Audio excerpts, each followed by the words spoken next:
Buenas noches, bienvenidos al programa. Como siempre les reitero, para mí es un placer estar con todos ustedes. Lo mismo lo dice Germán, nos gusta estar a esta hora de la noche como el primer programa de opinión de todo este territorio que tanto nos interesa. Sabemos que hablamos cantidades de temas, desde lo político, desde lo humano hasta lo profano, como dicen por ahí. Don Germán Mendoza, buenas noches. Desde lo divino hasta lo humano, buenas noches. Nacho, muchas gracias a nuestros televidentes por preferirnos coger la noche. Gracias por sus manifestaciones de cariño, porque nos hacen sentir a través de sus mensajes. También recibimos las críticas de muy buena manera, por supuesto. Y pues el próximo año estaremos puestos a seguirles dando gusto a todos ustedes tocando estos temas que sabemos que les interesan. Y también muchas gracias a nuestros invitados de esta noche. Pues dicen que Colombia es el país del Sagrado Corazón de Jesús. Y uno hay veces, después de tanta experiencia de hablar aquí con tantos invitados que hemos tenido, pues uno llegaría a pensar que sí. Hoy vamos a hablar de proyecciones de análisis económicos, pero lo que les acabo de decir seguramente será tema de discusión aquí en la mesa. Aquí se rasgaban las ropas cuando el dólar cayó por allá a 1800, 1700 y pico, y eso era la cosa más impresionante de este país como se puso. Ahora el dólar se pega esta escalada en un tiempo demasiado corto, ya por encima de los 3.000 pesos hace un rato, y nadie se rasga las vestiduras. Ahora sí tenemos que exportar. Y ahí es donde digo yo que es el país del Sagrado Corazón de Jesús, porque en esa época muchos empresarios, muchos exportadores de este país no fueron capaces o les tocó endeudarse. En este momento de pronto, y lo digo por ejemplo, caso de los bananeros, que en esa época les tocó aguantar ese asunto tan impresionante, y en este momento digamos que podrán estar recuperándose. Pero el sector de la manufactura, de las confecciones, no aguantó.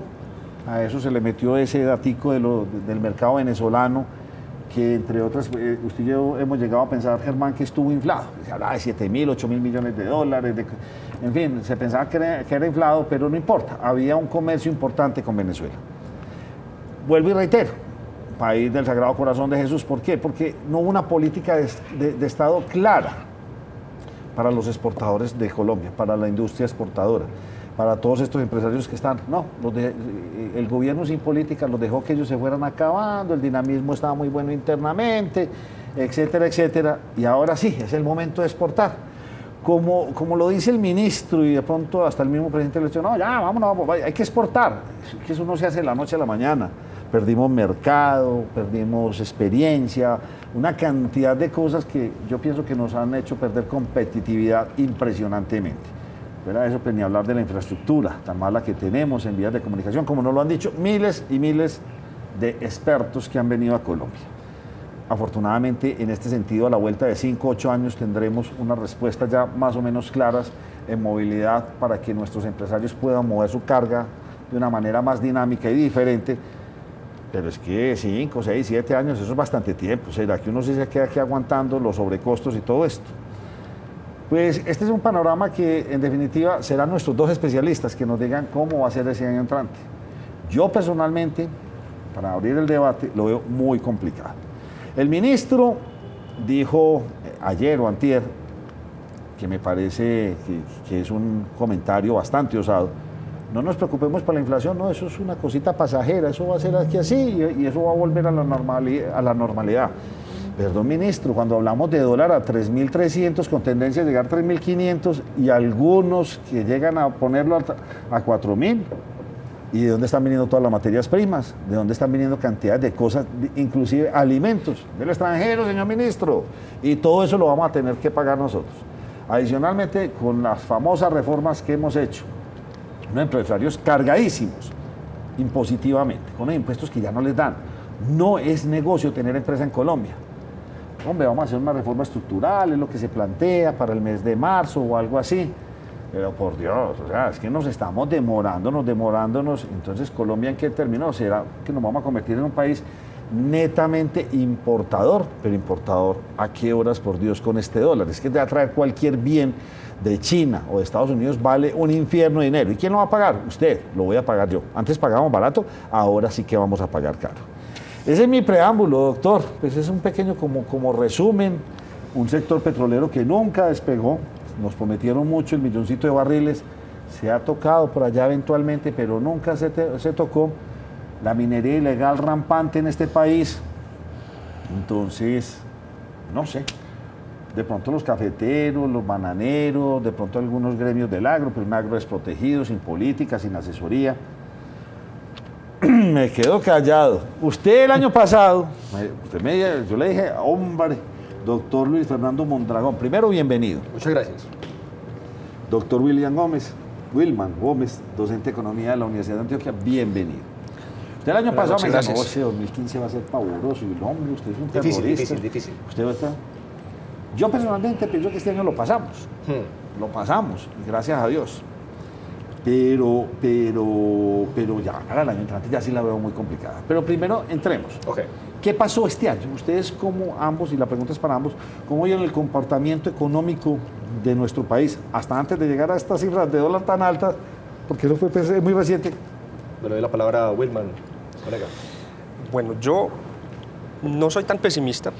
Digamos, yo tengo una posición más bien moderada al respecto, si bien la economía se ha venido desacelerando un poquito en este año y hubo que como repensar las metas y las expectativas de crecimiento para 2015, yo tengo la expectativa de que esta desaceleración no sea muy duradera, que no sea una cosa de más allá de dos trimestres más o menos, y otra vez volvamos a arrancar. Puede que esa reactivación esté relacionada de alguna forma con la devaluación, de la que seguramente vamos a hablar un buen rato del programa hoy. Me preocupa un poquito el asunto de la inflación, que se estuvo saliendo un poquito de madre este año, pero yo creo que el Banco Central puede llegar a conjurarlo y encauzarla otra vez por el camino que se tenía pensado, que se tenía propuesto. Insisto pues en que yo no soy tan pesimista, de hecho creo que podría irnos incluso mejor el próximo año que este. ¿Cómo vio usted este año? No, yo lo veo... Este que estamos terminando. No está tan bien como se esperaba desde el principio, ¿sí? ¿En dónde ganamos, en dónde perdimos? Yo creo que puede haber una pérdida pequeñita en términos de inflación, sí, porque sí se salió un poquito de madre la tasa de inflación, pero eso está asociado a devaluación, no necesariamente eso es un problema estrictamente de la economía colombiana, hay otros factores externos que ya lo hemos conversado por aquí en el programa en alguna ocasión. Creo que en términos de producto de crecimiento lo podríamos haber hecho mejor, ¿sí? De hecho la cifra de crecimiento se repensó a la baja, sí, por debajo del 4%, y antes esperaba algo por encima. El hecho de que se hayan dado algunos avances en el asunto de la paz, sí, también puede generar buenos augurios. Digamos, eso no se siente para 2015, pero puede que para los años venideros, en términos de generar buenas expectativas, de buen clima económico, que se baje la intensidad del conflicto en los campos, etcétera. Yo creo que eso va a funcionar bastante bien. Doctor Mondragón, tiene la palabra. Sí, a ver, Nacho, me alegra que hubieras tenido a colación el hecho de que el año previo yo fui menos optimista de la gran mayoría de quienes estábamos presentes en aquel entonces. Se dio mi expectativa e incluso hasta más allá de mi expectativa, infortunadamente para el país. Crecimiento económico seguramente va a ser del 3%, como acaba de decir Wilman. Mediocre, como siempre ha sido el crecimiento económico. Pero a ver, Nacho, hay que verlo también en un contexto relativo, ahí despacio. ¿Por qué? Situación, por ejemplo, en la caída en el precio del barril del petróleo no es algo que Colombia tenga control sobre ello. O sea que, entonces, en eso hay que reconocer que hay un elemento externo sobre el cual ninguna de las empresas colombianas tiene ningún control directo en términos de fijar precios. No somos los petroleros más grandes ni de Arabia Saudita ni en Estados Unidos. Por ende, el vaivén del petróleo siempre nos va a afectar al alza en algunas instancias, pues, benéficamente, y en otras en contra. Entonces, aún así, hay que reconocer que ese crecimiento del 3%, que está por debajo del más del 4 largos que estuvo el año pasado, sigue siendo relativamente, con respecto al resto de la región, muy bueno. Cuando vos ves situaciones, por ejemplo, como Brasil, con una recesión decreciendo, incluso se espera para el próximo año casi que un 3% en negativo. donde ves a un Chile, un Perú, la misma Argentina, que a duras penas, inclusive si pasan del cero seguramente va a ser muy notorio. Colombia saca la cara por Latinoamérica, en ese frente al menos macro de lo que fue crecimiento económico. Incluso el tercer trimestre, para la mayoría de quienes estamos en el mercado, fue relativamente más favorable incluso. ¿Por qué? Porque estamos esperando un 2.8, un 3, y llegó a ser del 3.2. Y algo muy importante ahí fue ¿cuál? Había una gran, digamos, expectativa detrás de lo que iba a ser construcción. Pero construcción en términos de lo que es obras civiles, eso va a tener su gran, venía creciendo muy bien, por encima de tasas de 14, inclusive 15, para este fue casi del 8%, y decreció la que es sector residencial, eso en la misma proporción. Aún así, logró mostrar un ligero crecimiento. La demanda interna, ese es el punto infavorable para tener en consideración para el próximo año. La demanda interna está empezando a reactivarse, lo que es muy importante en varios frentes. Vos tocaste en tu introducción que el dólar se va a disparar, 3.300 actualmente, 3.500 y quizá hay la posibilidad que llegue a los 4.000, dicen algunos muy osados. Sucede que ese mayor incremento en el precio del dólar, desde el punto de vista de la teoría, ya en Colombia en la práctica empezamos a ver lo que es el tema de sustitución de importaciones. En otras palabras, el mercado local está empezando a demandar productos que han sido, digamos, creados, manufacturados a nivel local, lo cual es una muy buena señal, porque de hecho lo que fue el sector industrial en el último PIB ya mostró un quiebre, después de haber sido como 5 trimestres consecutivos negativos, ya mostró el primero al alza. Y mensualmente ya lleva como 4 o 5 que viene mostrando crecimiento en la producción industrial. Eso es una muy buena señal. ¿En qué sentido? Porque hay una, digamos, la demanda interna empieza paulatinamente a cobrar vigencia, o sea, a hacerla que en cierta forma va a sacar la cara por el resto de los sectores que de pronto, a raíz del tema de la devaluación, se van muy afectados. Entonces, en esa orden de ideas, yo diría que en esta ocasión, comparativamente al año pasado, aun cuando no creo que el próximo año sea para vitorear y salir pues a festejar, no va a ser tan malo como de pronto estás augurando. Yo siento que todavía vamos a tener un crecimiento. Pero no me hable del año entrante. Este año, comparativamente, por eso decimos, por ejemplo, si el petróleo para el tema de presupuesto representaba para el gobierno cerca de un 20% de los ingresos, para el próximo año de apenas de un 4%. Es ahí donde viene una brecha fiscal importante. Entonces, hay dos temas importantes a tratar. Uno es el déficit de cuenta corriente. Debido a la caída del petróleo, como todos ya bien conocemos, Colombia en este momento tiene un déficit de cuenta corriente, básicamente explicado por la balanza comercial. Pero durísimo. Del orden casi del 6%, que es muy alto en términos históricos, sí. Hay que reconocerlo. Este tendría paulatinamente a suavizarse para el próximo año. Déficit fiscal, obviamente ha habido una situación difícil para el gobierno desde el punto de vista de que menores ingresos, digamos, petroleros, el gobierno ha venido gastando de manera importante y infortunadamente ha tenido que echarle mano al endeudamiento.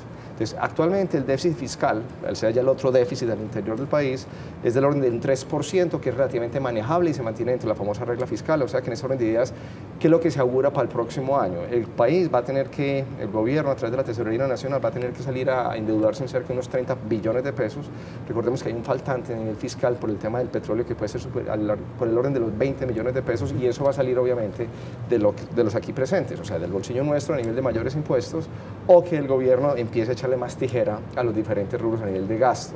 Infortunadamente, cuando esos gastos empiezan a dar, el que más afecta directamente es el de la inversión. Pero en esa orden de ideas yo creo, comparativamente, o sea, cuando yo hago un análisis de un Brasil, de la misma Argentina, de Chile, Perú, etcétera, Colombia está sacando la cara mal que bien. Nivel de desempleo todavía es de un dígito, eso es una muy buena cosa. La inflación es correcto, se nos disparó, creo que el Banco de la República llegó más tarde que lo que hubiera haber llegado en su momento, pero también creo que es estacional. Recordemos los dos fenómenos, devaluación y fenómeno del niño. Eso para el segundo trimestre del próximo año empieza a ceder terreno, y yo soy de la idea de que paulatinamente la inflación también va a empezar a ceder terreno para el tercer o cuarto trimestre del próximo año. Resumen de la historia, creo que el año va a terminar no tan bueno como el 2014, pero en términos generales relativamente bien. Vos seguís viendo restaurantes llenos. La gente, yo viajo con frecuencia los fines de semana, los aeropuertos siguen llenos. Vos seguís viendo Cartagena, no hay... Sí, lo que pasa es que yo de todas maneras pienso que todavía no hemos como asimilado eso. ¿Qué parte en particular? Ese dólar alto, todavía no lo hemos asimilado. Claro que sí, eso se nota el día. Vos ya vas a comprar algo por Amazon y te das cuenta lo costoso que te resulta. No, yo no voy a meter. Le hago una pregunta. ¿Qué opina usted ambos de lo que dijo el doctor Uribe? Hombre, que cómo se nos ocurría incrementar los salarios en más del 6%, que eso iba a ser una locura, que no lo hicieran, que esa es la recomendación de él, que porque esto era momentáneo. Tiene lógica, qué pena, Wilmar, si quieres tú aportar ahí. Yo, de mi punto de vista, pero no quiero acaparar ahí obviamente el debate. Y no, yo también estoy de acuerdo en que una vez el Banco Central logre conjurar este tema de la inflación, que tiene un componente estacional importante, como dice Luis Fernando, la inflación va a volver a su cauce. Es decir, una tasa baja alrededor del 4%. ¿Pero por qué? Es un asunto de generación de expectativas. Si vos le propones a tus ciudadanos que vas a manejar la política económica, en este caso particular la política monetaria, para lograr una inflación determinada, la meta de inflación, y jugás en ese sentido, usando todos los instrumentos que tenés a tu favor, y sos creíble para tus ciudadanos, para los empresarios, para los trabajadores, y todos terminamos jugando a lo mismo, llegamos a ese resultado.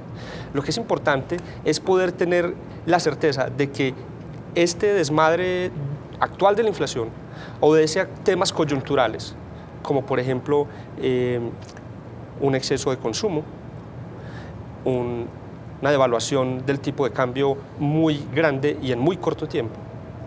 Naturalmente el Banco Central va a tener que usar las herramientas que son tasa de interés de intervención, subirla en cuanto lo necesite subir. Naturalmente ellos tendrán que sopesar a la hora de tomar esa decisión, porque si la aumentan demasiado pueden inducir una recesión, una desaceleración bastante fuerte sobre la economía.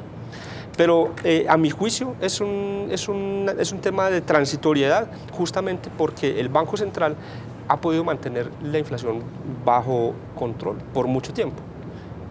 Y creo que así lo va a hacer, hacia adelante. Y creo que los colombianos vamos a seguir jugando al juego de la credibilidad. Muy bien. ¿Sabe quién están haciendo el agosto, Germán? Los ecuatorianos. Imagínense que allá en Ipiales, en la frontera, se pasó de negociar diariamente 1.000 millones de pesos. En cuestión de un mes ya están bordeando los 2.000 millones de pesos de negociaciones diarias. Obviamente, con el precio del dólar aquí para los ecuatorianos, comprar cualquier cosa aquí es regalada. Ya el doctor Correa pues, se puso como preocupado. Ah, claro, ya está empezando a hacer lo mismo. Toda la cosa. Bueno, Germán, lo dejo con sus inquietudes. No, bueno, yo tenía otra inquietud, pero ya que están mencionando el tema del salario mínimo, y el profesor Wilman dice, eso se va a controlar, pero ¿se va a controlar cuándo? Porque entonces, ¿cómo es que se mide el salario mínimo? ¿Por la inflación ya causada o la proyectada? Y entonces, la esperada. Hay dos factores realmente. Realmente, entonces, no, ¿cómo? Hay dos factores. Uno es inflación y el otro es productividad. Colombia, contrario a lo que la gente cree, en términos de productividad, ha disminuido su productividad. O sea que esto va a sonar muy feo aquí a los televidentes, pero es como si nosotros no nos merecemos un incremento salarial porque no hemos sido productivos. Así de simple es. Pues sí suena muy feo. Sí, así y no nos gusta. Por eso, así de simple es. O sea, si fuéramos a hacer ya las cifras macro, realmente, en términos estadísticos, Colombia no está siendo más productivo, es menos, o sea, con el mismo dinero hacemos menos, más o menos como la historia, es lo que llaman productividad. Entonces, en ese sentido, usted no puede venir a demandarme como empleado a que le reconozca ese aspecto. El tema de la inflación como empleador. es el más, no, como empleado usted demandando a mí, como al empleador decirle, pagarme.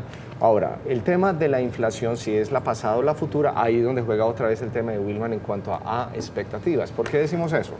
Porque es que el rubro de salarios en cualquier empresa puede ser fácilmente el primer gasto más importante que tenga una empresa. Obviamente. Entonces, al final del día, ¿en qué traduce eso? Mayor incremento salarial, si hay muy buena demanda por mi producto y estoy en capacidad, digamos, a la cual ocupada versus la instalada, muy cerquita a mi capacidad instalada, eventualmente me va a tocar subir el precio a mis productos para que mis consumidores, mal que bien, pues o al menos yo mantenga mi rentabilidad, es con la expectativa de que mis consumidores me sigan comprando al mismo ritmo que seguían comprando. Sí. Permítame un segundo, por favor. Es que ya hemos hablado alguna vez de ese círculo virtuoso. Pero vuelve y juega. Es decir, si la gente gana más, pues se supondría que compra más, entonces eso beneficia a todo el mundo. Sí, no. Porque entonces, si la capacidad instalada en el país está copada, genera inflación. Entonces, al final del día, al cabo de 2, 3, 4 meses, ese mayor incremento que obtuviste previamente se desvanece y ya no te empieza a alcanzar. Eso es lo que le pasa a economías hiperinflacionarias como el caso de la Argentina, en el caso de Venezuela, por ejemplo. Entonces, por eso es tan importante en esta forma de llegar a un acuerdo con el tema salarial, es que si la inflación futura realmente tiende a disminuir de aquí a julio o agosto del próximo año, no debiéramos de anclarla con respecto a la actual, sino a la que realmente va a tener lugar dentro de 5, 6, 7 meses en el futuro, porque ahí ahí entonces realmente ya se equiparía lo que serían mis costos con respecto al nivel de inflación. ¿Cuál va a ser el precio del dólar en marzo? ¿A qué día de marzo? No tiene ni idea. ¿Y a qué día de marzo? ¿Qué día de marzo? Y le digo eso y se lo hago jocosamente porque... No, yo le pregunto, yo le cuento. Planeemos contra la... No, subamos el sueldo con la inflación que tenemos proyectada para el año entrante. Porque y nunca le pegan. Entonces, porque no estaba porque nadie proyectó esta inflación, ¿o sí? Sí. No, por debido al tema en gran medida devaluacionista. O sea, porque yo creo que es que también hay que observar, Colombia por su naturaleza de mercado, a nivel del mercado cambiario, es un mercado todavía muy pequeño en el sentido de que cualquier problema o situación que se presente en el campo externo, muy rápidamente el mercado local lleva a un exabrupto, o sea, es muy rápida su reacción y a veces hasta exagerada. De hecho, la devaluación de colombiana en este momento es quizá la segunda más devaluada en el curso del presente año, y en Latinoamérica creo que la primera. O sea que llega un punto que nosotros también vamos al extremo, y cuando nos regresamos también muy fuerte al extremo. Entonces ese péndulo... Vamos a hacer una pausa, volvemos con ustedes. Ok.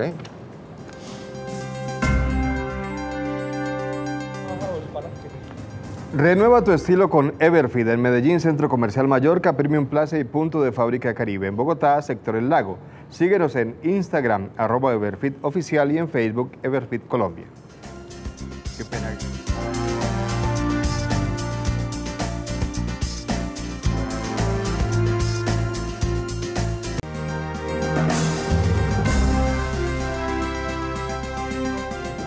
Bueno, señores, continuamos aquí en Nos Cogió la Noche. Teníamos que hacer este resumen económico de proyecciones para el año entrante, como es habitual aquí durante todos los años. Señores, primero, cuéntenme a los televidentes, y no sé cómo van a hacer ustedes para explicar eso. ¿Qué pasó con el dólar? ¿Por qué pasamos 1.000 pesos a una velocidad tan impresionante? Es que esto se pegó una trepada. Les dejo las dos preguntas. ¿Por qué el dólar y qué pasó con el petróleo? Para que nuestros televidentes vayan entendiendo un poco, porque realmente parece que la historia se resume a estos dos ítems. Ok, no sé si Wilman quiera abordar uno de ellos primero. Sí, si no les importa, yo propongo un par de temas. Bien, Claro. Yo sigo insistiendo que el problema de devaluación del dólar, en mi opinión, responde a dos factores: expectativas y recomposición de portafolios. ¿Recomposición de qué portafolios? ¿En qué sentido? Problemas de deuda soberana en países europeos, como por ejemplo Grecia, que genera expectativas hacia lo que va a pasar en países parecidos, y eso implica que la gente quiera salir de títulos de deuda que estén igual de peligrositos, pues, por decirlos en esos términos coloquiales, pero también implica que van a querer ir a otros activos, por ejemplo, ir a acciones, ir a dólares. Sí. Y el asunto de la caída del precio del petróleo, que seguramente lo vamos a discutir también, genera que la gente quiera tener un activo que no sea petróleo. Y eso naturalmente hace que todos los movimientos que se den en bolsa le peguen al precio de un activo como el dólar, como el tipo de cambio. Yo entiendo la cosa por ahí y propongo pues esos dos elementos. Por otro lado. Pero entonces baja el dólar, dolarcito con el petróleo baja un dolarcito con 20 y el precio del dólar 30, 40, 50, 60, 100 pesos. Entonces, no, pero ojo con eso. A ver, cuéntenos ahí. Primero, veamos a nivel macro mundial. El tema central va por el lado de los llamados países emergentes, y entre ellos el más importante es llamado China. Recordemos que China es la segunda economía más grande del mundo después de Estados Unidos. China viene mostrando, aun cuando crece, pero a menor ritmo que lo que venía típicamente creciendo. Y ella es la que demanda básicamente una tercera parte de todos los commodities, materias primas del resto del mundo. Países como los nuestros, llámese Brasil, llámese la Argentina, llámese Perú, llámese Chile, llámese Colombia, que somos tan altamente dependientes de nuestras exportaciones de dichos commodities, al China ya no demandar al mismo ritmo. Ese es el primer efecto. China deja de mandar al mismo ritmo. Segundo, ¿qué es lo que mayoritariamente Colombia exporta? Petróleo. Entonces, ¿qué le pasó al petróleo? No solamente lo de China, sino que de manera simultánea hubo un incremento en la oferta petrolera por parte de los Estados Unidos. Se inundó el mercado. Se inundó, entonces que empezaron a prorratearlo. Piensen de la siguiente manera a nivel de mercado. China y los referentes países asiáticos ya están mostrando una baja en sus tasas de crecimiento.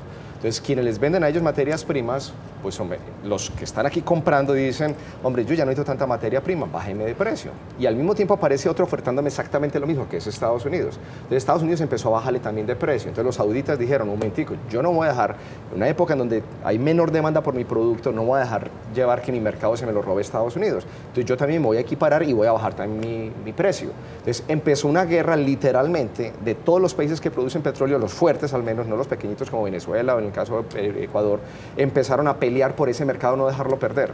Como todos están muy bullantes, en el caso estadounidense, a través del fracking y otras tecnologías que han venido utilizando, y Arabia Saudita, que le es súper fácil explotar petróleo, Arabia Saudita dijo, no hay problema, yo soy el mayoritario dentro de la OPEP, yo soy el que mando acá y yo no voy a restringir mi oferta petrolera, yo voy a seguir vendiendo petróleo y si hay que vender más vendo. ¿Hasta qué? Hasta arruinar a esos que se nos metieron en el rancho. ¿Quiénes son esos? Son esas firmas petroleras que utilizando esas tecnologías empezaron paulatinamente a incrementar la oferta petrolera. Entonces, ¿es una estrategia, dice usted? Claro, es una estrategia de Arabia Saudita con la finalidad de sacar a esos que se metieron en sus mercados ofertando petróleo y de esa manera lo que se vino fue una guerra bárbara ofertando petróleo. Entonces cualquier mercado por la ley de la oferta y la demanda, si la demanda disminuye, producto de una desaceleración económica en China en gran medida, y dos, hay mayor oferta, por definición, tiene que caer el precio del petróleo. Entonces Colombia, en su balanza de pagos, al tener exportaciones mayoritariamente en petróleo, al disminuir el precio del petróleo se le disminuyen a la mitad. O sea que ingresan menos dólares al país producto de esas exportaciones, o sea, menos oferta de dólares producto de las exportaciones. Y dos, como el precio del petróleo cae tan fuertemente, desincentiva, o sea, no motiva a que inversionistas del exterior lleguen al país a seguir haciendo exploraciones y explotaciones de minerales, incluyendo hidrocarburos. Entonces, lo que usted me está diciendo es esa disminución del precio del petróleo, había que trasladársela al precio del dólar. Se traslada porque como nosotros tenemos que recibir esos dólares producto de las exportaciones y ahora exportamos menos, casi la mitad de petróleo, entonces por definición entran menos dólares al país. Entonces tú sigues como persona del común demandando los mismos dólares que estás acostumbrado a demandar. Por eso, ¿y entonces quién sube el precio del dólar aquí? La demanda, la ley de la oferta y la demanda. Esa, la natural, la ley de la oferta y la demanda, entrando menos oferta de dólares y la misma demanda que tipísticamente ha habido, hace que el dólar inmediatamente sube. Dos, portafolios de inversión. Tú ahorita mencionaste algo que hay que reconocerlo. La reforma tributaria y lo muy fuerte carga fiscal que tienen las empresas ha llevado también a que los resultados financieros a nivel de las acciones que cotizan en bolsa se hayan visto muy afectadas, con disminuciones bárbaras en cuanto a crecimientos, inclusive a veces ha sido a la baja en cuanto a utilidad. Eso desmotivó a que mucho inversionista de portafolio dijera, más bien salgamos del país. Como la bolsa nuestra es tan supremamente, digamos, pequeña, esa salida también es traumática. En el proceso venden acciones, con la plata que reciben de la venta de las acciones, compran dólares incrementando el precio del dólar. Entonces recordemos, hay tres elementos importantes. Uno, menor venta de petróleo debido a la baja en el precio del petróleo. El petróleo, Colombia lo ha seguido vendiendo al mismo ritmo y número de barriles prácticamente. El problema ha sido que se bajó casi a la mitad el precio del barril. Entonces, menos dólares por ese rubro. Dos, desincentivo a inversionistas del exterior a invertir literalmente en seguir haciendo inversiones directas en campos petroleros. Ya eso no tiene motivación con un petróleo tan bajo, para ellos no es rentable. Tres, inversión de portafolio, que la medida que ya las acciones dejan de ser tan interesantes porque sus crecimientos a nivel de utilidades, ya desde el punto de vista de cuantificación fundamental, dejan de ser atractivas, también salen. Cuatro, en la medida que en los Estados Unidos hay un crecimiento económico que supera el 2% y que hay expectativas de incremento en tasas de interés en Estados Unidos, para los inversionistas dicen, hombre, esa situación de mercados emergentes cada vez se ve menos interesante, ese riesgo es muy alto, no vale la pena, salgámonos más bien de esos países y nos parqueamos en Estados Unidos tranquilitos, donde sin mayor riesgo las tasas van a subir y obtenemos una rentabilidad acorde a ese riesgo. Eso resume más o menos la visión de por qué. Y se viene otra cosita por ahí, repatriación de divisas por parte de las multinacionales que tienen inversiones aquí. Eso también le pega al tipo de cambio. No es que se lo lleven todo, pero naturalmente cuando tienen que hacer su remisión de utilidades afuera del país, naturalmente eso hay que hacerlo en dólares. Bueno, mi pregunta para el profesor Wilman es la siguiente. Con esas expectativas que usted nos menciona y las explicaciones de por qué la tasa actual, el tipo de cambio. El tipo de cambio actual. Entonces, las expectativas, ¿cuáles son? Porque esa guerra por el petróleo va a continuar. O sea, eso no termina en diciembre. No. Entonces, ¿qué nos espera el próximo año? Ya ahí sí metamos en eso porque parece que nuestros amigos venezolanos han mandado emisarios a todas las ciudades de Europa a decir, subámoslo, por favor, la cuota, controlémosla. Y estos señores están diciendo que no. Entonces, ¿qué va a pasar? Entonces, ¿el dólar hasta dónde va a llegar? El precio del petróleo, diría. No, pero que afecta al dólar. Hablamos del precio del petróleo y después hablamos si por eso, porque si uno afecta al otro. ¿Precio del petróleo hasta dónde puede caer? No, yo tan temerario no soy. Yo creo que porque es muy arriesgado hacer ese tipo de pronósticos, aun cuando uno tenga un aparato de modelación y de pronóstico bien sofisticado, bien preciso, porque hay muchos factores aleatorios que no se puede controlar. ¿De acuerdo? Yo creo que se puede quedar ahí por el nivel en el que está. No creo que suba. Sí, pero no creo que suba. Si se equiparan las fuerzas de esa guerrita, yo lo llamo así una guerrita, pero es una cosa ya más grande, como propone Luis Fernando, yo creo que se puede quedar ahí en ese equilibrio que puede durar algún tiempo de los 40 dólares el barril como tú propones. Pero no es cuestión de años, es meses. No, yo no creo que sea cuestión de años. Es meses. Yo creo que es una cosa de meses. ¿sí? Okay. ¿Hasta cuándo va a resistir va a durar la cosa? Hasta cuando les duren las reservas de petróleo, diría yo. ¿Qué tantas reservas de petróleo tienen los gringos para meter al mercado? Y de verdad, ¿qué tanta fuerza y qué tanta posibilidad de generar petróleo muy rápido tengan los árabes? Muy bien. ¿Sí? A ver, Estados Unidos ya presupuesta que para el próximo año va a haber una disminución aproximadamente de unos 500.000 barriles de petróleo diarios. O sea, la oferta pasa gringa, de 6 a 5.500. No, más. Estados Unidos produce actualmente cerca de unos 9 millones de barriles. Bueno, 9, ¿verdad? Entonces va a haber por ese lado. Lo otro es la misma estrategia que está llevando a cabo Arabia Saudita de no dejarse robar mercado. Al bajar el precio del petróleo, hace que muchas empresas, que por ejemplo el petróleo por debajo de los 40 dólares el barril, para ellos no tenga sentido seguir ahí. Y son empresas que están muy endeudadas. Entonces, al estar muy endeudadas y no tener la caja suficiente, quiebran, literalmente. O sea, esas empresas salen del mercado y dejan de producir. Creo, o sea, obviamente esto es pronósticos. Hay más pesimistas que dicen que puede llegar a 25 dólares el barril, incluso 25 el próximo año.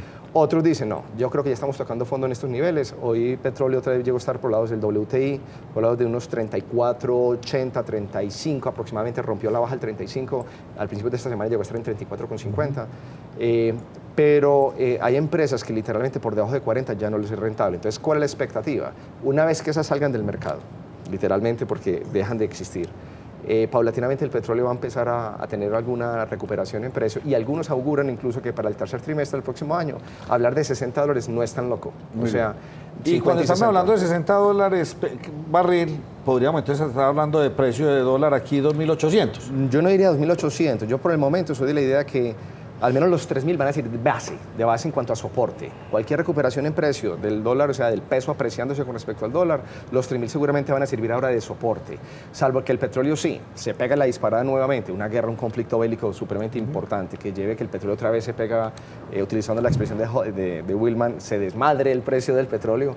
Yo esperaría que otra vez pudiéramos romper a la baja. Porque me decían a mí que los 3.000 pesos es el precio ideal.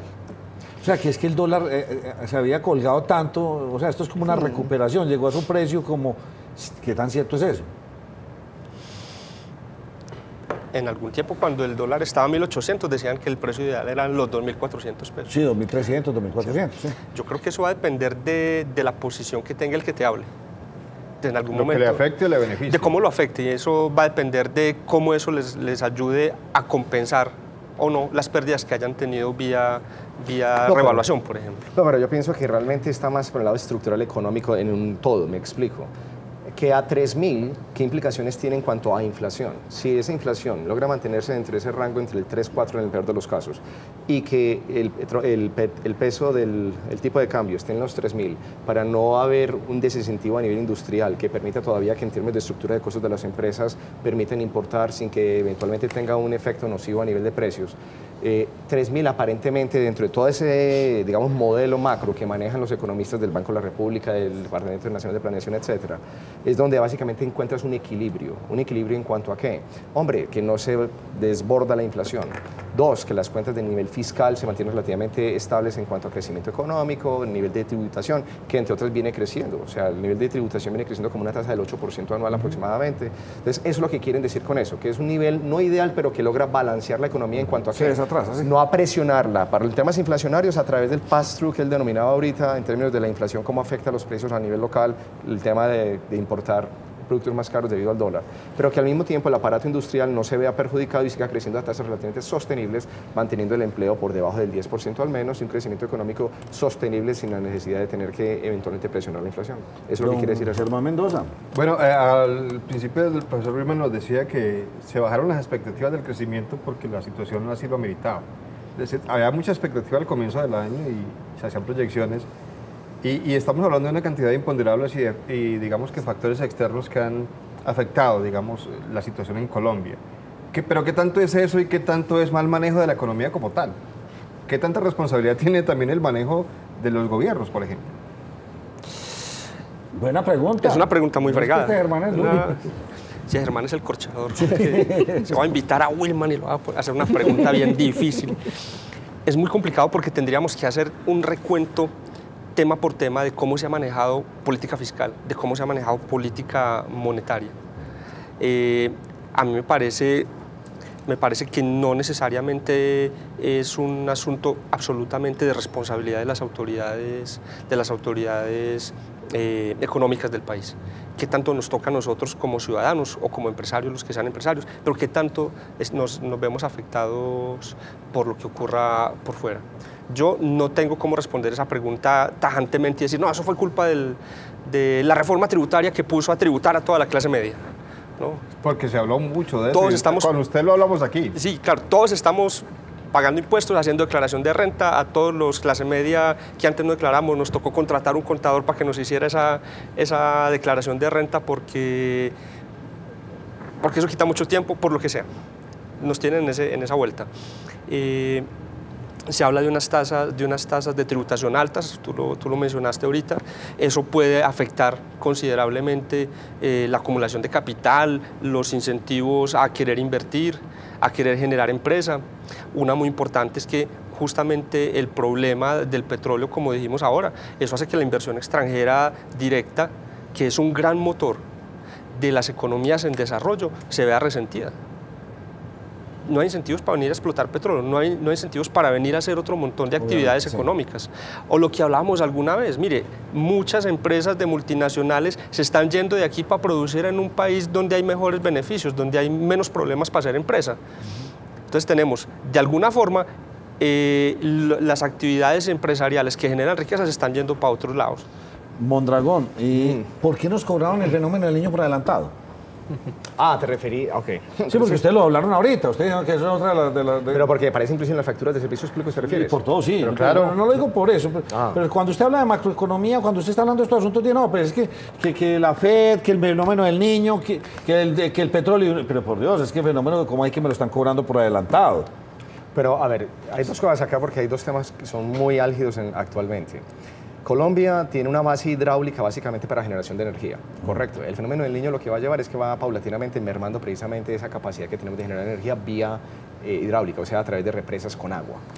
Sucede que el gobierno, después del famoso apagón del 92 aproximadamente, decidió llevar una política que fuéramos más, no impermeables, pero al menos sí más preparados ante eventos de esa naturaleza. Y por eso es que tenemos hoy térmicas que llaman. Son generadoras de energía que no utilizan agua, sino otro tipo, puede ser gas o incluso fluids o lo que llamamos líquidos, combustibles líquidos exactamente, incluyendo ACPM y otros. Entonces, estas empresas que son generadoras de energía, a través de térmicas, nosotros hemos pagado durante buen tiempo lo que llamamos un cargo por confiabilidad, que significa que esas empresas... Una plática que nos la roban a todos. No, despacio, yo no diría eso, despacio.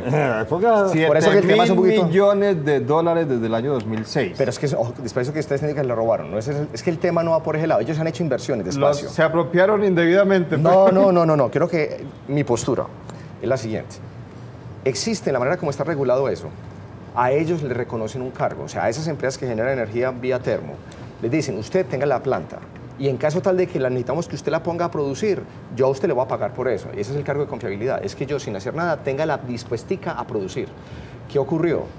Que infortunadamente los costos para producir, debido al incremento que hubo precisamente en esos combustibles líquidos, hace que para ellos ya no sea viable seguir produciéndola, porque ellos le reconocían X tarifa, por decir alguna cosa, 300 pesos. Y en el mercado ya de energía estaba alrededor de 900. Entonces, para ellos, decía un momentico, nos estamos nosotros poniendo la soga en el cuello. ¿Y por qué pasaba eso? Porque el gobierno les obligó, para cuidar el agüita, no se nos acabaran las reservitas de agua, ustedes generen más bien.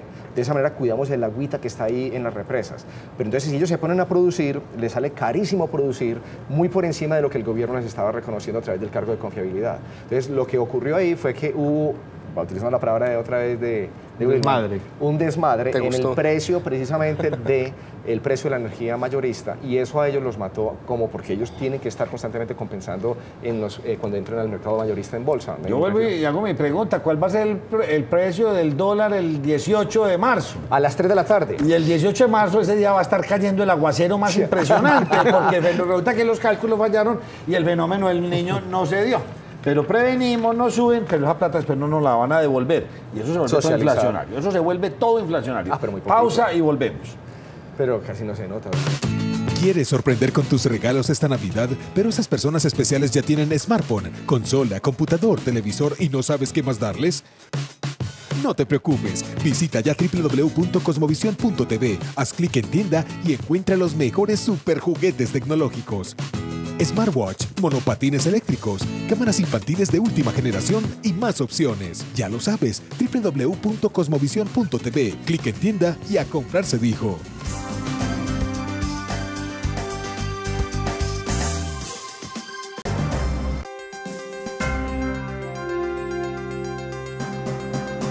Bueno, aquí en esta pausa se armó el debate bien interesante. Haga su pregunta porque ya nos quedan pocos minutos, nos queda un cuartico de hora donde tenemos que hablar muchas cosas. Germán, ¿por qué diablos inicia la pregunta? ¿Por qué diablos? Bueno, ¿por qué diablos? Pero voy a aclarar por qué la pregunta. Porque nos decía Luis Fernando Mondragón que las térmicas se gastaron la plata. Invirtieron en las plantas. Invirtieron en las plantas y que les cuesta mucho producir la energía térmica. Al precio de hoy. Al precio de hoy porque los combustibles están muy caros. Y eso nos recuerda, Nacho, el tema que hemos traído aquí varias veces, de por qué cuando subía el precio del petróleo, subía la gasolina y cuando baja, no baja el precio de la gasolina, por ejemplo. Grandes misterios de la humanidad que por más que hemos tratado de explicar, no hemos podido lograr que nos bajen eso. Lo mismo se aplica para este caso. Y entonces estamos hablando de un precio del petróleo por el suelo y algunos de los combustibles que se utilizan en las térmicas pues son derivados del petróleo. Correcto. Y debería estar por el piso también el precio de esos combustibles, pero volvemos a la misma explicación de la gasolina. La cargan de impuestos y una cantidad. ¿Por qué? Exactamente. Porque ese es el gobierno nuestro que tenemos. Ahí sí nos tenemos que volver a la respuesta de cuando preguntabas vos. ¿Ha sido un manejo monetario, un manejo político realmente parte de la explicación de por qué el país como está? Y algunas veces nosotros en diferentes debates que hemos tenido en esta mesa, hemos hablado del tema de la corrupción de nuestro país. Entonces, infortunadamente los políticos, fíjate que para que hubiera quedado reelecto Santos, el famoso tema de la mermelada. Y esa mermelada lo que hace es que infortunadamente la plata llega a borbotones, pero hay que pagar la tarde que le entren en alguna parte o no. Y es ahí donde se generan los baches de los déficits fiscales, que ¿cómo se compensan? Dos vías. Una, incrementa impuestos, que ya ustedes acaban de decir que eso va a aporrear obviamente la calidad de vida de cada uno de nosotros. Y dos, a través de endeudamiento. Y Colombia ha venido endeudándose fuertemente a nivel internacional. O sea, el nivel del endeudamiento externo colombiano con respecto al Producto Interno Bruto se ha pegado una disparada en el último trimestre. Es largo. Entonces, esa situación de manejo yo la atribuyo, te digo a título personal, en un deseo, una ansia de un premio Nobel por parte del presidente electo actual, que lo que hizo fue, para quedar reelecto, tener que esparramar la famosa mermelada.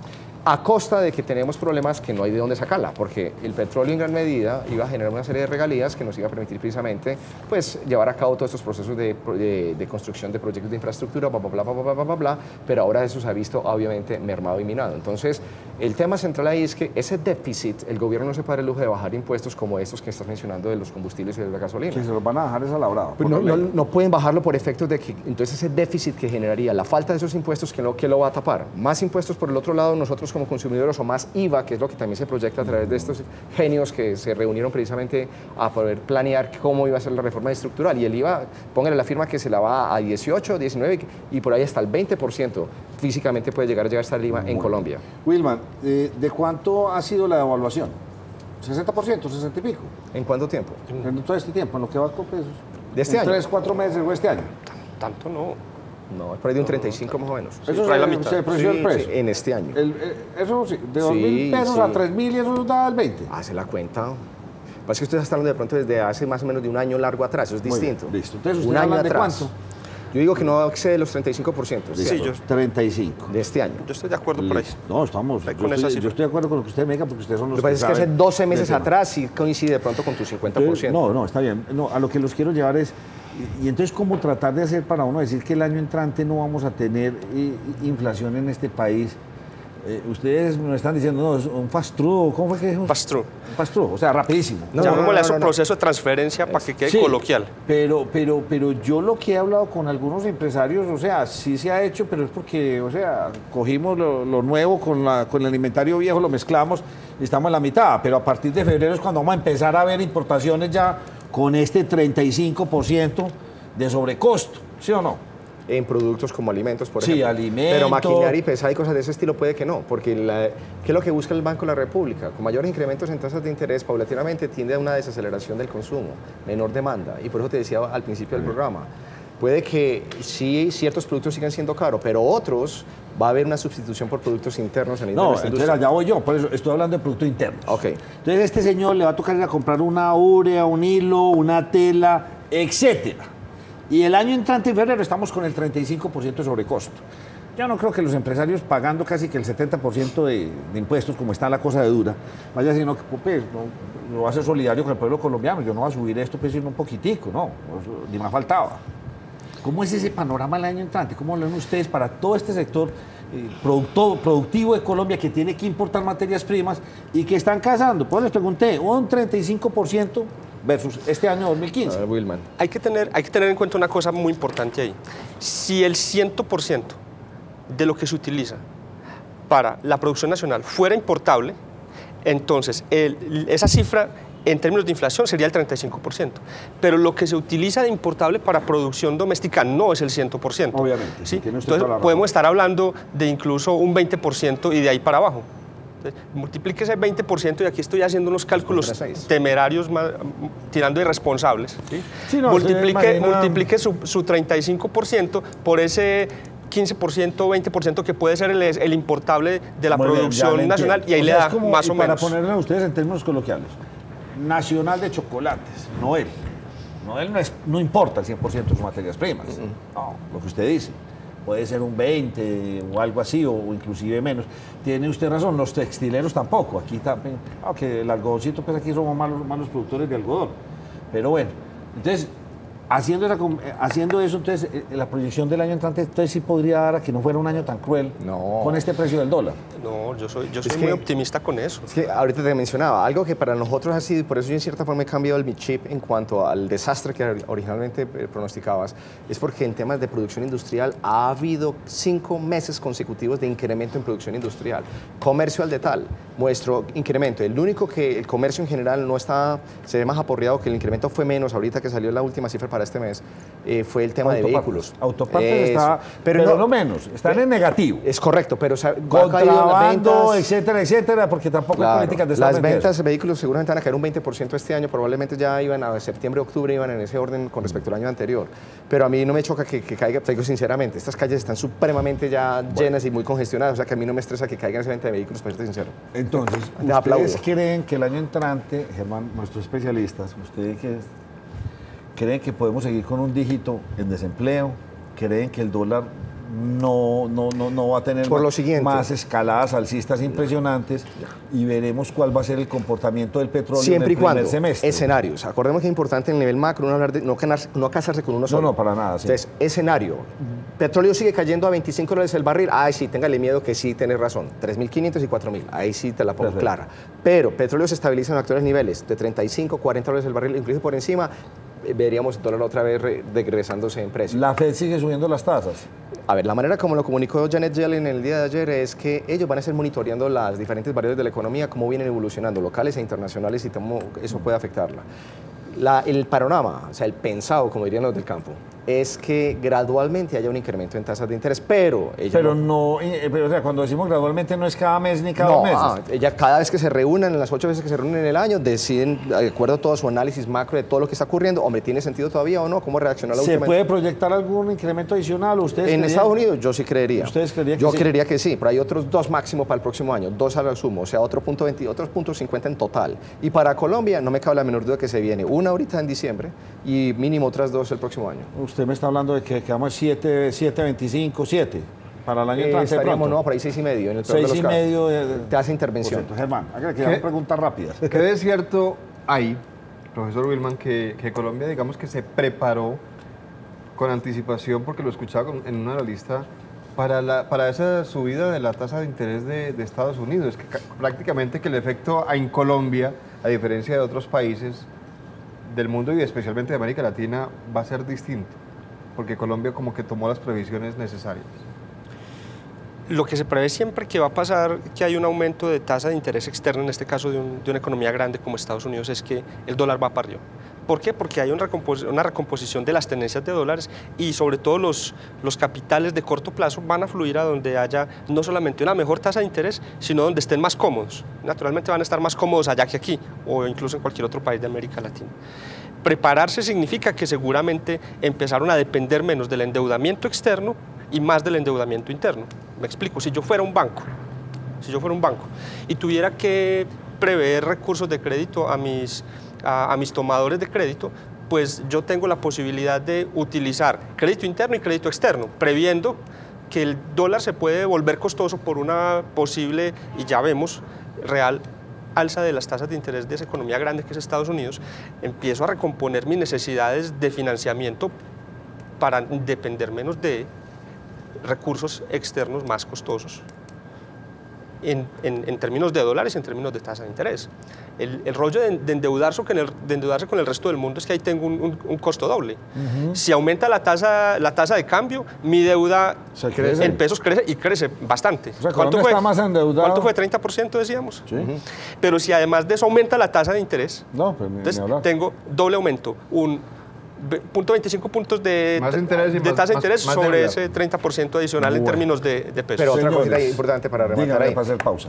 Es bueno que la Reserva Federal suba tasas de interés para el caso colombiano. ¿Por qué? Porque en la medida que en Estados Unidos sube tasas de interés y nosotros estamos obligados a tener que subirlas, se mantiene esa paridad de lo que hablábamos previamente. Entonces no hay tanta migración a ir a buscar afuera. ¿Sí me explico? Sí, claro. Vamos detrás. Vamos detrás. El otro México, aceleró, yo también México aceleré. ya internamente también empezó a tomar medidas. Porque no es tan atractivo allá. No, de hecho México es uno de los países que mejor le ha ido este año también, irónicamente hablando, porque está pegado a Estados Unidos. Pero ya, por ejemplo, en Chile y en Perú ya están empezando a tomar también medidas de ese estilo que los va a favorecer para efectos inflacionarios, en particular a Brasil. A Brasil se le viene también una subida importante en tasas de interés. Vamos a hacer una breve pausa. Volvemos.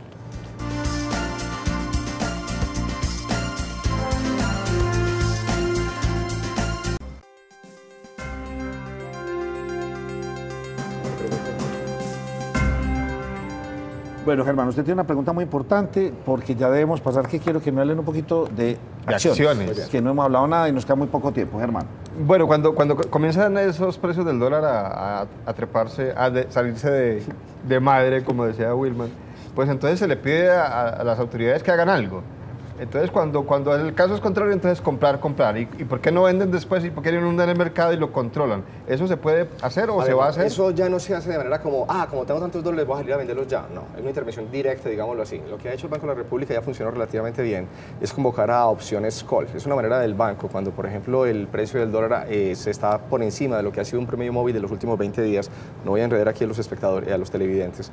La idea es básicamente que el Banco de la República está en la capacidad de decir, ¿usted quiere dólares? Listo, yo le vendo esa opción de que usted me compre a mí dólares el día de mañana. Entonces eso en cierta forma también manda una expectativa al mercado porque el Banco de la República tiene más de 46.000 millones de dólares. Entonces cualquiera que quiera especular subiendo la tasa de cambio, el Banco de la República está en, ¿usted quiere pelearme a mí? Listo, venga, yo le peleo, pues a ver cómo es el maní. Entonces en ese sentido, esas opciones le dan cierta tranquilidad al mercado para otra vez normalizar el comportamiento del dólar. Entonces así el Banco de la República no tiene que excederse en salir a vender dólares y defender la moneda, sino que simple y llanamente vende la opción en caso de que alguien quiera llegar a ejercerla porque llegó un momento de ejercerla, la ejercerá, pero no es obligación. Wilman, tal vez una de las acciones de las que más se habla en este país, indiscutiblemente de Ecopetrol, la que se encuentra en el suelo completamente. Pues, o sea, creo que está por debajo del precio del que salió. Claro. Muy bien.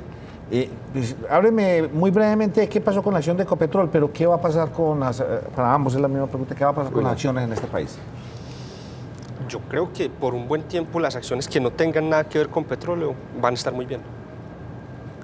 Yo creo que el sector petrolero va a seguir golpeado por un buen tiempo y eso, pues como ya dijimos, va a depender de factores externos, nada que podamos controlar aquí. O sea, si el precio del petróleo sube, la acción de Ecopetrol sube. Naturalmente. Muy bien. Pero voy a comprar acciones de Ecopetrol. No, con ese despacio. Pero ¿se recuperará la gente? O... No, a ver, hay que tener cuidado porque es un asunto de temporalidad también, de que suba, cuánto va a subir y por cuánto tiempo. Porque yo ya iba a ir a comprar las acciones de Ecopetrol. Hace por ahí tres invitadas atrás. Recuerden que quedó grabado porque eso está en YouTube, les invito para que lo vean en YouTube, en la página precisamente nos cogió la noche en YouTube. Yo dije, aléjense de las petroleras. Le dije, no tenga una sola acción petrolera. Y en ese entonces creo que Ecopetrol estaba por encima de los 2.500 pesos, algo de ese orden. Hoy en día bordea los 1.100. Y está por debajo, obviamente, de los 1.400, que fue la precio de emisión original, y por debajo de los 3.700 aproximadamente, que fue la segunda emisión. ¿Qué ocurre? Hay dos escenarios. Petróleo llega a 25, téngale miedo. Ahí sí hay que reconocer que sigue afectando muchísimo a Ecopetrol, no cabe la menor duda. Ecopetrol ha reducido casi en un 40% lo que hace su presupuesto de inversión para el año 2016. Eso va a significar que solamente se concentran en áreas que son realmente rentables, lo cual es positivo a nivel gerencial. Recuerda que está estrenando presidente este año y es un presidente que ha tenido muy claro el concepto de lo que llaman generación de valor. Entonces, una reducción en costos brutal, más de 2.000 millones de pesos aproximadamente, con la finalidad de ser más atractivo, de dólares, y eso lo que va a permitir es que paulatinamente algunos márgenes traten de mantenerse vía costos. Si el petróleo nuevamente se dispara, se amplían esos márgenes y vuelve más atractiva la acción, no cabe la menor duda. La mayoría de acciones petroleras han estado altamente golpeadas, Ecopetrol todavía tiene cómo salir adelante, pero hay que tenerla dentro de un portafolio estructural de 3, 4, 5 años a futuro y que no sea un porcentaje muy significativo de tu portafolio, que no pase de un 5, 8%. ¿Qué creo yo? Infraestructura para el año 2016. Empresas asociadas con sectores como cementos, por ejemplo, Cemento Argos, Cemento Cemex Latin American Holdings, el nuevo grupo Argos, que ahí tiene de pronto Audinsa, que es muy importante en temas de concesiones viales y demás. Ahí va a ser un jugador muy importante y se van a ver beneficiadas desde mi punto de vista. Bancos han estado aporreados por un mayor provisionamiento. El tema de las tasas de interés y la desaceleración económica ha venido aporreando en la calidad de la cartera porque los crediticia. guardar más platica. Claro, pero el incremento en tasas de interés, esto es muy importante para explicarlo rápidamente, el incremento en tasas de interés favorece a los bancos. ¿Por qué? Porque empiezan a prestarle más caro a los que necesitan el dinero, pero nosotros que llamamos la plata como cuentavientes no lo reconocen más cara, o sea que se les incrementa ese margen de intermediación y eso es positivo para los bancos. Por eso pobres bancos, hombre. No crean, no. Grupo Bancolombia Preferencial es una acción que venía de 30.000, hoy en día se cotiza más o menos en 22, pero llegó a estar en 20.000 hace menos de 3 días atrás. Entonces, son accioncitas, desde mi punto de vista, ir pescando despacio. O sea, ¿cuál es la estrategia para el próximo año 2016? Ir pescando despacio, no la totalidad de todo el dinero que usted quiera invertir en acciones, hágalo. No. Vaya armando el portafolio. En particular. Vengan, señores, tengo que hacer esta pregunta obligada y ustedes son los conocedores del tema. ¿Creerían ustedes que en todo este proceso de paz, si se llegase a firmar algo, esto va a afectar positivamente a la economía o la va a afectar moderadamente o no mucho? Bueno, yo todavía no tengo claro bien en qué términos se negoció la cosa. Sí. Lo que yo esperaría, y que esperaría cualquier ciudadano sensato o de a pie incluso, cualquier persona, es que sale la guerra de los campos. Hay una cosa muy complicada ahí. ¿A quién mandan a la guerra? A los hombres fuertes, a los hombres con capacidad productiva, también a los hombres con capacidad de mando, con capacidad gerencial. Ahí están los cuadros de mando. 500.000 personas, 600.000, una cantidad de... Allá no mandan a los enclenques profesores de macro, allá mandan a los tipos... ¿Sí? ¿Qué pasa? Usted acaba la guerra, la saca de los campos y si todos estos personajes con esa capacidad productiva vuelven a sus campos a labrar la tierra, a emprender procesos agroindustriales, a emprender procesos agrícolas allá, eso va a ser bastante... Claro, tendría que, y esto es lo que le permite a uno predecir la lógica. Muy bien. Pero entonces y eso sería bueno, naturalmente. Claro, yo vamos a le cambio la pregunta y es, o sea, nos dicen, ya, listo, vamos a salir a firmar esto. ¿Afecta o no afecta? Sí, claro. Porque lo suyo es más proyectual. El suyo proyecto en tiempo es maravilloso. Seguramente hace así. Pero sí afectar, pero en un grado muy alto. No, puede ser hasta... No, que el PIB va a aumentar en un punto o en dos. No, se habla incluso en casos parecidos a estos, donde el incremento en el PIB es muy sustancial y puede ayudarlo notablemente. Lo que pasa es que hay un costo asociado también con ello, que también va a salir de nuestros contribuyentes, nosotros como el posconflicto. Claro, el posconflicto. Pero ojo con eso, por ejemplo, si se llega al tema de la paz, acciones como Ecopetrol tendrán un excelente comportamiento. ¿Por qué? Porque zonas precisamente difíciles de acceder hoy en día a ellas. Para sacar petróleo liviano, que es el que mejor pagan por él, se podría acceder muchísimo Última más fácil. pregunta y rápida, rapidísima. ¿Cuándo veremos el impacto de todas las autopistas y todo lo que se está haciendo en infraestructura? ¿Cuándo se podrá ver ese impacto en la economía? Porque de empezasen a hacer, van a ser después de mitad del año entrante. Están en los estudios, en los permisos. Pero ya están adjudicadas, ya empezaron. Sí, pero todavía no hemos visto ese movimiento de grandes trabajadores. ¿Cuándo impactará eso la economía? En el momento que empiecen precisamente su construcción. O sea, estamos hablando de 6 meses, en 6 meses ya empiezan. ¿Y la impactan cómo? Por la mayor demanda de empleados, o sea, de hecho te cuento, en el caso de caficultores está dificilísimo conseguir. Sí, hay 25.000... hay déficit. Sí, hay déficit de 25.000. Porque muchos están yéndose precisamente a trabajar en obras civiles y todo lo demás. Que eso es una trampa mortal. ¿En qué sentido? Entonces el café no va a subir. ¿Va a subir o no va a subir? Va a subir, va a ser cada vez más costoso recoger. Pero bueno para nosotros porque para exportar. Para exportar, no, claro. pero vaya a recoger una lechuga, un tomate, cada vez va a ser más caro. Es que aquí hay trampas por todos los lados. Lo que usted hace por un lado, por el otro. Pero es que esa es la esencia de la economía, no es perfecta en ningún momento. Y siempre un huequito por este lado se tapa con una de este lado y así te la pasas todo el tiempo. Pero mire que ahí podríamos mencionar lo que decía el profesor ahorita. Si estamos en posconflictos y mucha gente deja de estar pendiente de la guerra para producir, pues ahí podría regresar gente a esa actividad labores productivas. Exactamente. Sí, sí, sí. Claro. Pues señores, me dejan ustedes optimistas. De que bueno, logramos algo del chip. Sí, no, pero y usted el año entrante que vuelva, está grabado en YouTube, yo le dije que no era tanto, vaya y mírelo. Ah, sí, bueno, ojalá que lo pongan. Bueno. Y este póngalo también. Pues no nos asustemos mucho si se asustan. No, yo la 3.000, me metí a eBay y eso está carísimo. No, pues entonces compre colombiano. Nacho, y un mensaje para nosotros como colombianos. Nosotros tenemos la capacidad de resiliencia. ¿Ustedes se han dado cuenta? Somos muy buenos para precisamente en épocas difíciles, enfrentar, coger el toro por los cachos y salir adelante. Encontramos la coma al palo. Y nosotros seremos capaces de hacerlo. Bueno, muchas gracias, señores. A Un ustedes, próspero 2017 les voy a poner porque sea 16 lo que ando. Hermano, nos vemos. Muchas gracias. Muchas gracias a todos. Feliz Navidad y feliz año para todos nuestros invitados y a nuestros televidentes. Gracias. A ustedes que descansen.